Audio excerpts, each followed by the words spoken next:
All right. Good evening, everybody. Thank you all so much for tuning in. This is Adam Shimoni coming to you with Jen Puzey. Thank you so much for being with us, Jen. How are you? Good. I'm great. Happy to be here. Heck yeah. Yeah. We were just talking offline that we were both very excited about this conversation and that these 30 minutes, now 26, are going to go by very quick. So thank you all so much for taking the time to tune in. We got a really good discussion up ahead on youth well-being, their well-being, your well-being. And we're going to try to target you, the parent, since we're doing this here on Facebook first. And so we're going to talk a lot about tips for you and how you can help your youth and help your teenager or kid at home do their best to thrive during these challenging times. So Jen, why don't you start off by just giving us some background on yourself and where you work currently and the work that you're doing. Sure. Thanks, Adam. Yeah, so I currently am working as a therapist at Cultivate Counseling here in Flagstaff. And I do a lot of work with teens and have just seen a lot of issues with mental well-being, especially during COVID. I particularly specialize in work with youth that are experiencing body image issues, and that's definitely prevalent right now. So I have a couple of free support groups for anyone in the community who is struggling with body imagery issues. So really passionate about working with teens and young adults and excited to be here and answer your questions about that. That's great. And there is a little bit of a crackling sound coming through in your voice. I'm not too sure why. Maybe just try to speak even a little bit louder, but it might just be on my end. Okay. But that's great, Jen. And body image is such a huge thing right now amongst all of us, right? We all struggle with these things. And in talking about, and thinking about youth issues, they're really human issues. And it really, spreads amongst people of all ages. And so, folks, if you're tuning in and you do have kids at home, we do want to engage with you through this conversation. So do comment your child's age and what school they attend, and maybe even some of their challenges that they've been experiencing. And we'll try to integrate that into the conversation. So please do put that in the chat, the age, school, and some of the challenges that your youth are experiencing today. But Jen, maybe talk a little bit in general about youth today and what it is that they're struggling most with. I know it ranges from person to person, but what are some of the main things, like you mentioned, body image? But yeah, maybe list off some of the things that you're seeing. Sure. So big one we're seeing right now amongst youth is just the isolation they're feeling. I mean, friends are really important at this age. Socializing is really key to their development. And the fact that they're not in school physically and they're not participating in as many activities with friends can be really tough on them, feeling like they're alone in this, feeling like they don't have anyone to talk to. So that's probably the biggest one. On the extreme end, we're definitely seeing kids with suicidality issues because it's just gotten so tough for them that it's not in their mind worth living. So seeing a lot of depression, a lot of anxiety. Kids are worried about the future. What's that going to look like? So causing them to feel anxious, whether it's about their own health or family members, or what's my senior year going to look like? So lots of anxious feelings, lots of depression, feeling like they don't want to get out of bed. There's not much purpose in life when they can't go anywhere besides their home. So lots of just sadness in general that they're facing. I spoke to a parent recently who told me that their child just needs something to look forward to, and just something, and they're just kind of struggling to like hold on. And so what do you tell parents? What do you tell youth that are experiencing this? Obviously that connection is huge, and with COVID, how do we do that safely? But what are some things that you might recommend? Well, first and foremost, I think it's really important to validate your children's experience and feelings. The last thing teenagers want to hear is like, don't feel that way, or why are you feeling that way? So I think it's really key for parents to just say, yeah, I get it, or help me understand. That way your teen wants to open up to you, because it is crucial that they share how they're feeling during this time, whether that's with you or whether you help encourage them to stay as social as they can. You know, I know that they can't necessarily be with their friends in person, but I think encouraging texting, social media, calling friends, FaceTiming, anything where they still get that connection with people that they feel close to and want to talk to. So that might mean allowing a little bit more of that than you might normally allow, so that they can keep that connection going. But I think it's key that parents just help their kids feel safe sharing whatever it is they want to talk about. Kids will open up when they feel like the parent really cares and wants to listen. So, I mean, that's a beautiful thing, Jen, and I love that you said that. And what comes to mind is how hard it is for parents today, how stressful the environment is for them too. And for them to have that patience and compassion takes a lot of energy, right? Right. What tips or methods can you recommend a parent do to help center themselves and ground themselves and make themselves compassionate human beings and parents to their children, so that they can provide that space for that communication? Yeah, good question. It's hard, because as parents, we want to model a healthy way of life to our kids. So if we're stressed and we come home stressed, or we're feeling anxious about COVID or whatever it might be, it's going to rub off on our kids. And so I think it's really important that we're setting aside time for ourselves as parents, however that looks for you, time where you're setting it aside to take care of yourself, whether it's exercise, whether it's meditation, deep breathing, time away from your children if you need that to rejuvenate. Because when you return to them in a healthy state of mind, then they're going to be able to sense that. And kids will feel less anxious if they feel like their parent is doing well. When kids sense that something's off with the parent, that causes more anxiety or concern for them. So any of those things that I mentioned, or anything that you feel like, hey, I need this little bit or this little piece in my life to help me feel good about myself, or to help me feel like I'm taking care of myself. Sometimes it's just saying I need a minute to shut the door and take a few breaths on my own away from the family, so that I can recenter and come back a better person. Yeah, absolutely. I 100% agree. Folks, if you're watching from home, if you're tuning in right now, thank you for joining us. Please do comment in the comment section if you have any questions for Jen. And also, if you do have kids, we want to hear their age, what school they're attending, and some of their current struggles, and kind of help guide our conversation. So please do engage with us if you'd like to. While we're doing that, I wanted just to show folks a little bit of an online resource that they can share with their teens and their kids if they do have any. It's a program called Online Teen Help, which is helping to host this conversation right now. And let's see, why isn't it? Okay, take a look. So this is a online resource website that is an effort under a local nonprofit, of which flagstaffresources.com is also part of. And Online Teen Help is all about supporting youth. And it's a very engaging website that, on a phone, it's even more so engaging than through a computer. But you have helplines that you can call and you can text and you can engage with if you're in a crisis.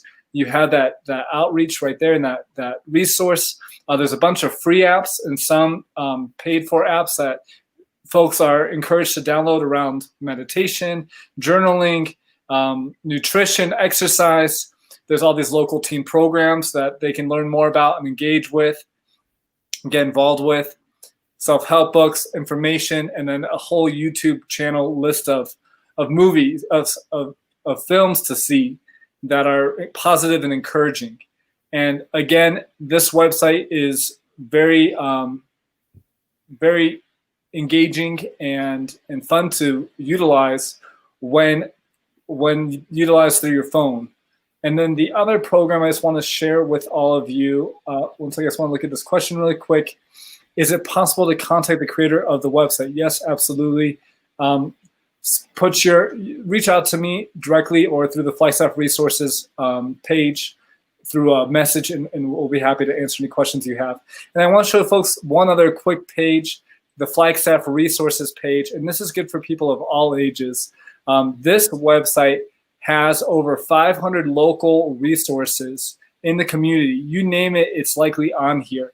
From dental care to housing support and rent support and mortgage support to health to food. It's all on this website, and you can click on these programs. They pop up. A lot of them have these nice short videos that you can engage with.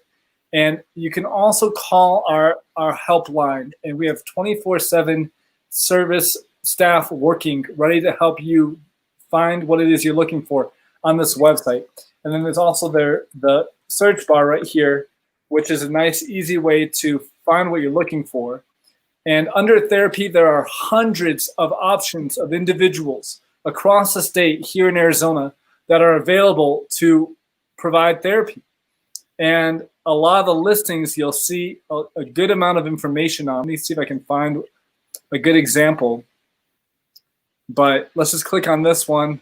Okay, so this is by Teros. Let's see if I can find another one. Okay, so here's an individual. And down here, it's going to tell you whether or not they're taking new clients. And the last they updated this listing. So we're trying to make it transparent around the eligibility, around payment options, and around the individual, and whether or not they have availability right now to see you, whether it's virtual or in person. And so check that out. It's a great resource, and share that with others. Okay, so Renee writes, thank you, Renee, for joining us. I have a 6th grader at SMS. I know trust and communication are key. I've had conversations with her that I thought wouldn't have happened for a few more years. My greatest challenge is having her understand rules and boundaries when many of her peers don't have rules and boundaries enforced. Thank you, Renee, for sharing. Jen, what do you think? That's a tough one, yeah. So I've also got a teenager at SMS, and we face that a lot because there are just different standards, rules, and boundaries amongst families, and it can be tough when you feel like you're the only one that has to follow these rules and all your friends don't have to. I think the real important thing is that she had these conversations with you, so she feels safe enough to tell you, this is what I'm dealing with or going through or hearing at school. So that's awesome. First of all, that she feels safe enough to have that conversation, because some kids won't even go there if they know the parent's going to get upset. And so I think it's really important, as you're establishing rules and boundaries with your teen, to help them feel like they can be safe coming to you, letting you know if they're struggling with those rules or boundaries. The last thing you want is a child that's trying to do something behind your back to break that rule or boundary. So being able to feel safe coming to you is really important. And then I think it's key too to help them see that just because you're establishing that rule or boundary doesn't mean that they're bad or that they're wrong or that something's different about them, that you're actually doing that to help them. Kids have a hard time seeing that, but I think if you can express that this rule or boundary means I love you, means I'm looking out for your well-being, means I don't think that you're a bad kid because of it. And in fact, I trust you to be able to follow this rule or this boundary. And I appreciate the fact that you came and talked to me about this. Kids just feel scared to talk when they think a parent's going to get upset. So definitely commend you for having that relationship of trust with your daughter. Renee, I do have a question for you and others who are on our live stream, if you all want to engage with us. What are some of the things that have helped your child at home connect and get through these challenging times? We're hoping that folks are going to share resources through the comments, and that we can maybe help each other through this live discussion in the comments as to methods and resources as to what has really helped one's child. Felicia writes, are there organizations that have updated their resources to reflect COVID-19 limitations? We have a whole COVID-19 section on the Flagstaff Resources website. Whether or not individual agencies have updated their listings to reflect that. I'm not sure, but I like to think so and hope so. But that's going to depend on each agency. There's over 500 listings. Some agencies have 20, 30 listings. Some have one. But that's a great question, Felicia. But yeah, it's probably the most live, up to date website for resources in the state, and it's a great resource guide. Thank you, Renee. So, Jen, talking about relationships and communication, what can be a small, simple daily routine that a parent does with their child to not only connect, but to maybe even like help their child ground themselves? Is there any kind of breathing exercise or anything like that you'd recommend parents do themselves and then teach to their youth and maybe do it together? Yeah, absolutely. I think teens these days are feeling a lot of anxiety, and they're often afraid to talk about what makes them feel anxious. And sometimes they don't even know. Sometimes they're just feeling anxious and they can't really pinpoint why. And so I like to encourage the teens that I work with to, usually it's before bed, but just pick a specific time during the day where they just write out like everything that they're worried about. It can be the smallest thing or the biggest thing. And a lot of it might have to do with COVID, or it might be something that just popped up that day. And by writing it out, they have this solidified list of like, okay, this is everything I'm feeling anxious or worried about. And then before they go to bed, they set that aside and almost literally think about like placing that outside of their mind or their brain, whether that's before bed, whether that's first thing in the morning. So they acknowledge, hey, these are the things that I'm worried about. But now that I've listed them, I've gotten them out of my head, and I don't need to carry those with me for the rest of the day. They're not literally able to like get them out of their head, but just that act of getting it out on paper. And I think if you can do that with your teen, you kind of help normalize the feeling of anxiety and say, it's okay to be worried about things. These are some of the things I'm worried about too as a parent, and a lot of them might be the same things. And you can connect with your kids on that and say, you know what, right now, yeah, we're both worried about this thing, but we're going to make a choice today to not let that bother us or get us down. So doing that together, I think, can be really helpful. That's great. And if a parent actually were to do that with their child and both parties were to participate, that can lead to some pretty deep and emotional conversations, and conversations of which individuals are feeling very vulnerable. What do you recommend for parents in that moment where they're in a conversation that might not be comfortable? How do they hold space for that child? Good question. I think it's really important to let your child do the majority of the talking in that situation and not jump in with judgmental questions or advice.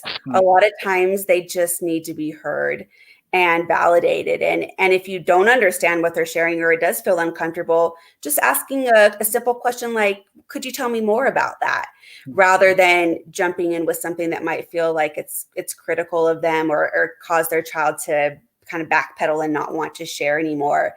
So I think shifting the focus to the teen and letting them share and feeling like they can say anything, they have the floor, parents not going to jump in and give advice or share their own thing, helps that teen feel more safe in opening up. Jen, that's huge. And that is so difficult for folks, right?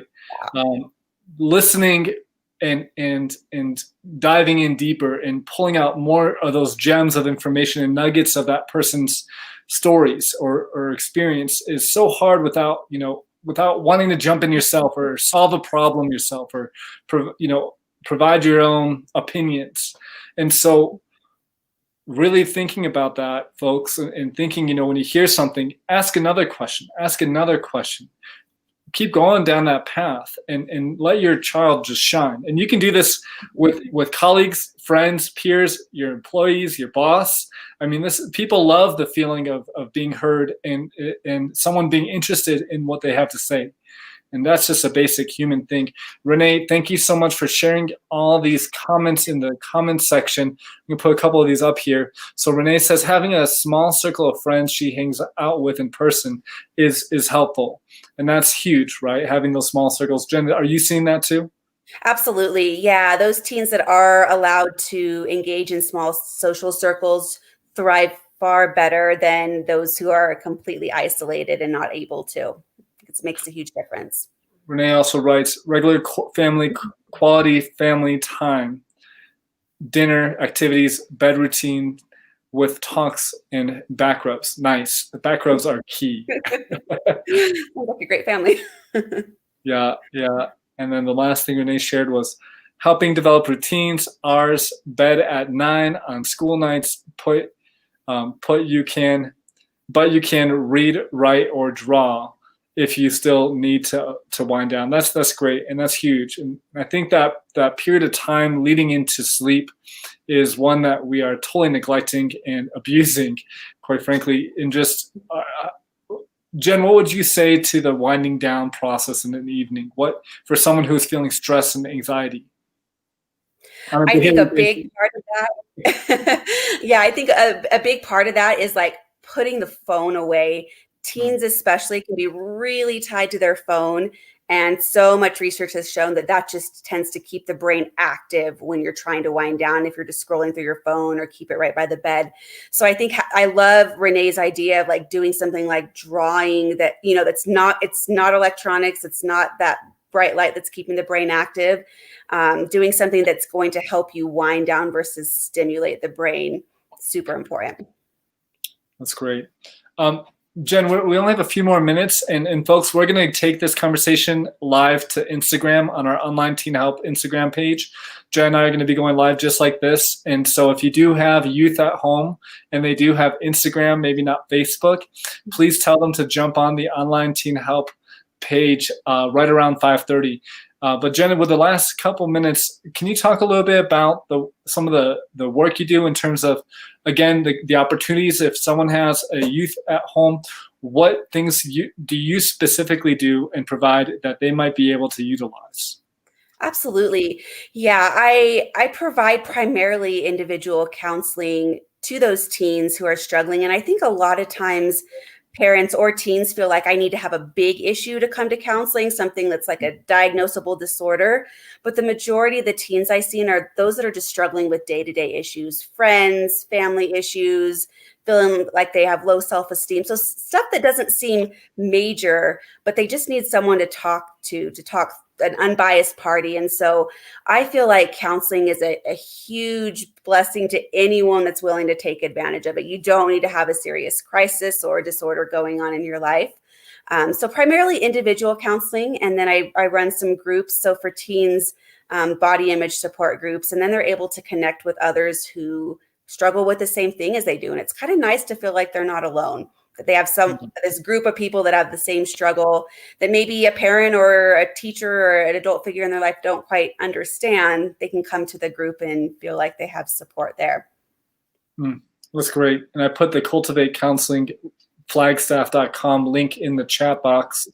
Would that be the best way for folks to learn more? Yeah, absolutely. Go to the website, call our office if you'd like to schedule an appointment for your teen. And again, the groups are free to anyone in the community. And counseling, we take your insurance, we'll help make it affordable. That's great.